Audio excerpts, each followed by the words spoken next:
I don't know why. Exciting, certainly an exciting play there. And the eighth, when we elected to pitch around Tanaloo, who's one of the better hitters in the league, and their backup second baseman was in there. And it's against the rules of baseball to walk the go-ahead run, but the numbers were such that I thought it was a no-brainer to do that. And their kid got a clutch base hit on a good pitch, and we found a way to get an out without the run scoring. That was a heads-up play by the center fielder and shortstop, and very exciting. And Mondo was good. He kept us off balance all day, and we responded to them scoring in the sixth, and that was pretty much the story of the game. And then Clevenger finishing it off, where Jake Reed was through 28 pitches. We didn't feel like using him today back-to-back. So. How much do you talk about situational things like that instead of throwing home or trying to hit a cutoff man when you see a runner coming around second? Is that an instinctual thing? It's a little of both. Austin Graybeck comes from a baseball family, but then our coaches are extremely detailed. I mean, they're almost to a flaw sometimes, I think, with young players, but they talk so much about what if this and what if that, and priority Z, as we call it. We don't want our guys dwelling on priority Z and forgetting A and B and C playing catch. But because we talk about that all the time, we think we can get down to close to Z sometimes. Was that Z? I don't know, but that was certainly probably pre-pitched and thought about. And then Austin Graybeck's one of the few freshmen, I think, in America, because he's a baseball kid, that would think about something like that. What do you think of Padden today? He was better than the last start, which I expected, and his secondary pitches were a little better, not awesome. And I thought it was a step forward. I thought he was more in character emotionally. And, heck, he got a win, which was cool. He was going to come out that inning regardless. And I asked the hitters to make him a winner, and they did. And not that they can just turn it on and off every time Coach asks them to do something, but I thought it was a nice reward for a good effort, solid effort, that he was the winning pitcher today. George, good streak that you're on heading into next week. Do you like where the team is with the momentum you have going into Oregon State? Yeah, it beats the alternative. Ever since Seattle, all we could do was try to win every game we played, one at a time, and we did that. Now there's no question Oregon State's a tremendous baseball team, and there's a reason they were the favorite in the conference, and we think we're a contender, and going to be a difficult challenge playing at Goss Stadium. But I'm looking forward to going over there and see what we got. You decided your Sunday starter yet for next weekend? Have not. We'll evaluate that and kind of look at tape and decide whether it's Tesser or Patton, one of those two guys. Do you know anything more about Crook yet? No. Like out for next week, though? He's seeing a guy to Monday, so I would suspect that the mystery or the final decision would come Monday afternoon.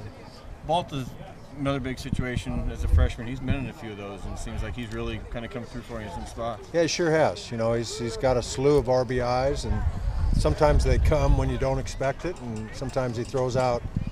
I think that one at bat that he struck out and chased ball 4 was a little bit of a stinker at bat that he probably wishes he had back. And he has some of those, but then he also has some real high-sided bats too. And he's playing a position he wasn't accustomed to, and doing an admirable job there. He's not a great defender, but he's doing fine, and he's gotten some big hits for us all year long. So hopefully that'll continue.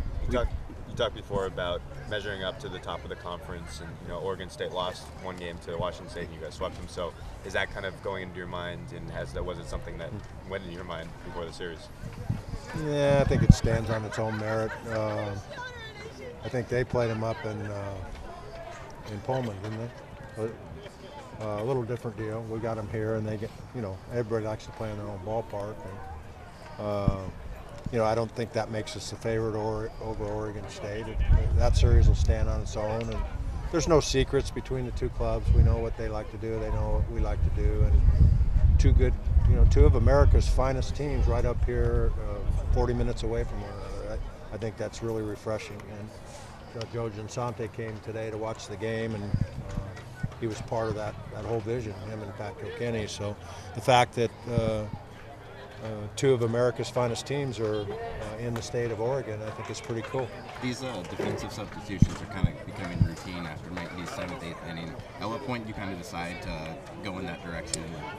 Coach Waz usually comes to me and his instincts take over a little bit. And Coach, you want to play defense here? Do you want to hold on and wait? Let so-and-so get another at bat, whoever that might be. And I think some of it's based on who we're pitching against and who we have rested and those kind of things. And if so there's no real hard, fast rule. We're going to do it with this many run lead or, I think a lot of times as a baseball coach, you do things and managers keep their job in the major league level. You kind of look at it as what would I second guess the most? If I didn't put a defender in there and let's say it was whatever position, a center fielder cost us the game, would I second guess that more than if I did? And then that offensive spot came up and that cost us the game. So a lot of what I decide, and I think major league managers too, like when your closer's rested and healthy, even if you don't feel real good about him, you better put him in there, because if you don't and you lose the game, then the owner's going to say, why wasn't my closer that I'm paying millions of dollars in the game? I don't know if that makes sense. Everybody has their role, and that was kind of going back to our road trip with Jake Reed. Had a couple rough patches, but he's our closer, and so the next opportunity to have him in the game as our closer when we got home, he was in there. And today that didn't happen because he threw 28 pitches yesterday, and I didn't think it was healthy for him to go out there and pitch. At what point did Graybeck start earning your confidence to be out there in center for that week? Well, we thought, when we recruited him, and he's been a guy that's frustrated Coach Waz a little bit, but like last night, he got one of the key hits. They pitched around Chase, and he plunked that ball down the line with the bases loaded. And it's been a little bit of our system to alternate Cat and him. I don't know. I never really questioned Waz whether that's pitching matchups or exactly what makes the coin land a certain way. This weekend was the first time Sean Chase caught 3 games in a row because we think he breaks down a little bit.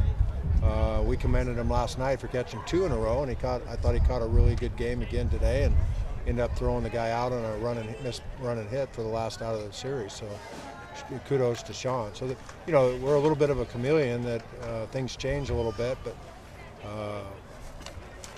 I think it's a tribute to Coach Waz and Coach Ullman that usually, whatever way they're flipping the coin, it's a pretty good system because they're usually pretty accurate with who they select. George, with the combination of Crook and the way that Washington series ended, this thing could have turned south pretty quickly.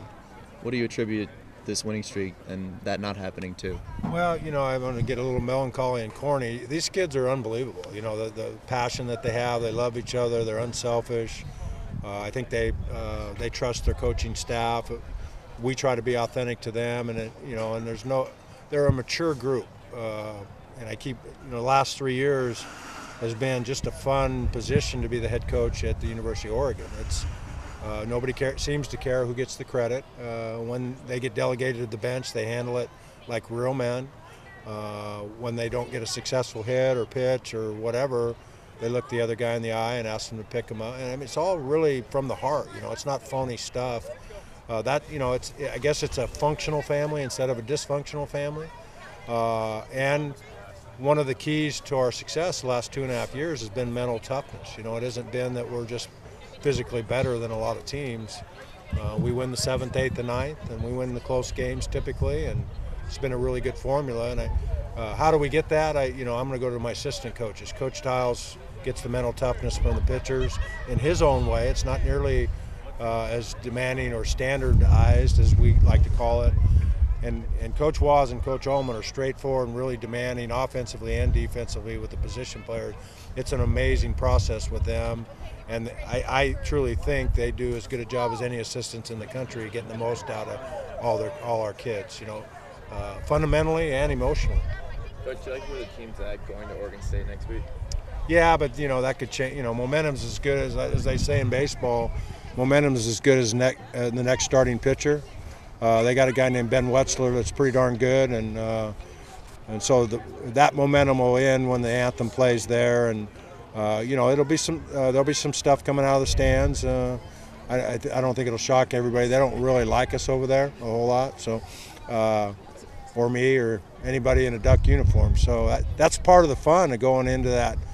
You know, as they say, they don't boo bad teams and bad coaches. I think it's an honor that we have their attention. Now, are we worthy of playing good baseball? We're about ready to find out. But you know, we could have won 20 in a row, and it's still going to be a tough objective over there.